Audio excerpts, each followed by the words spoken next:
ঘরে থাকা অল্প কিছু উপকরণ দিয়েই আজকে করে নেব শ্রিম্প স্পেশাল বাসমতি চালের ফ্রাইড রাইস। মজাদার আর ডেলিশিয়াস এই রেসিপিটি পেতে আমার সঙ্গেই থাকুন। নিয়েছি চিংড়ি মাছ প্রায় 5 থেকে 8টির মতো। তারপর নিয়েছি কাঁচামরিচ 6-7টার মতো ফালি করে। তারপর নিয়েছি পেঁয়াজ দুটো কুচি করে, চিকেন কিমা 50 গ্রামের মতো, ক্যাপসিকাম কুচি, আর সাথে আছে একটি ডিম খুব ভালোভাবে ফেটিয়ে লবণ দিয়ে শুধু তেলে ভেজে নিয়েছি। আর লাগবে 1 টেবিল চামচ সয়া সস। আমি লাইট সয়া সস ইউজ করেছি। এই যে সয়া সসটা আমি দেখিয়ে দিলাম আপনাদের সুবিধার্থে। তারপর রান্নার প্রসেসে চলে যাই। আজকে আমি রান্না করছি 250 গ্রাম বাসমতি চালের ফ্রাইড রাইস। চুলায় পানি বসিয়ে রেখেছিলাম, বলক চলে এসেছে, এখন চালগুলোকে দিয়ে দিলাম। পানির পরিমাণটা দিয়েছি চালের থেকে 2 গুণ বেশি। আর পানিতে সয়াবিন তেল দিয়েছিলাম 1 টেবিল চামচ, যেন চালটা ঝরঝরে হয়। আর লবণ দিয়েছি এতটা পরিমাণে যেন পানিটা নোনতা হয়। আমার চালটা বয়েলড হয়ে গিয়েছে, এখন আমি চালের পানিটা ঝরিয়ে নেব। আমি চালটাকে 60%-এর মতো বয়েলড করে নিয়েছি। আপনারা দেখতেই পাচ্ছেন একদম ফুল কুকড করে নিই। এখন আমি চলে যাই রান্নার পর্যায়ে। আমি ফ্রাই প্যানে তেল দিয়ে রেখেছি, এখন দিয়ে দিব কিমা করে রাখা চিকেনগুলোকে আমি একটু সময় নিয়ে ভেজে নেব।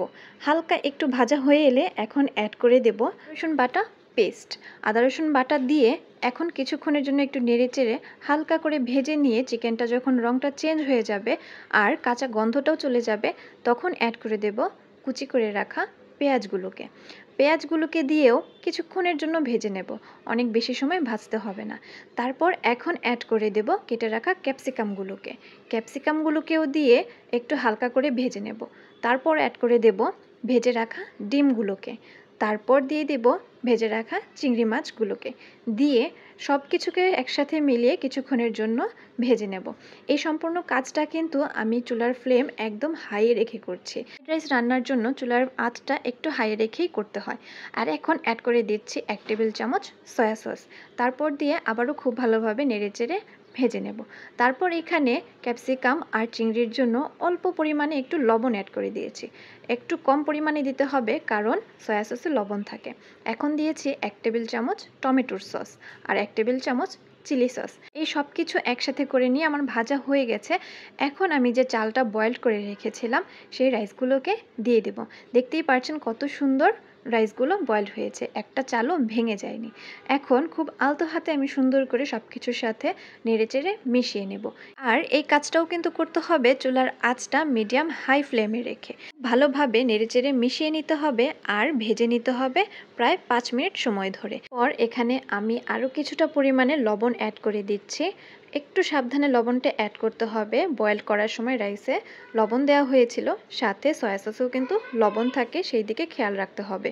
চেড়ে মেশানো হয়ে গেলে এই পর্যায়ে আমি এখন অ্যাড করে দিচ্ছি 1 টেবিল স্পুন ঘি।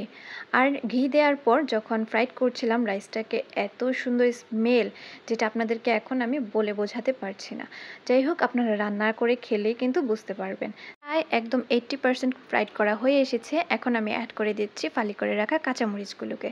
বাকি 20% ফ্রাইড করব কাঁচামরিচগুলো দেওয়ার পর। কাঁচামরিচের যে কাঁচা একটা স্মেল থাকে সেটা কিন্তু পরে দিলেই পাওয়া যায়, আর তখন স্মেলটা অনেক ভালো লাগে। আমার ফ্রাইড করা শেষ, আর এখন শুধু সার্ভ করার পালা। আপনারাও কিন্তু ঘরে বসেই এত মজাদার একটি ফ্রাইড রাইস তৈরি করে ফেলতে পারেন। আমি বাসমতি চাল দিয়ে করেছি, আপনারা পোলাও চাল দিয়েও করতে পারেন। ফ্রাইড রাইস পছন্দ নয় এমন মানুষ খুব কমই আছেন, সবার জন্য রইল সুন্দর একটি রেসিপি।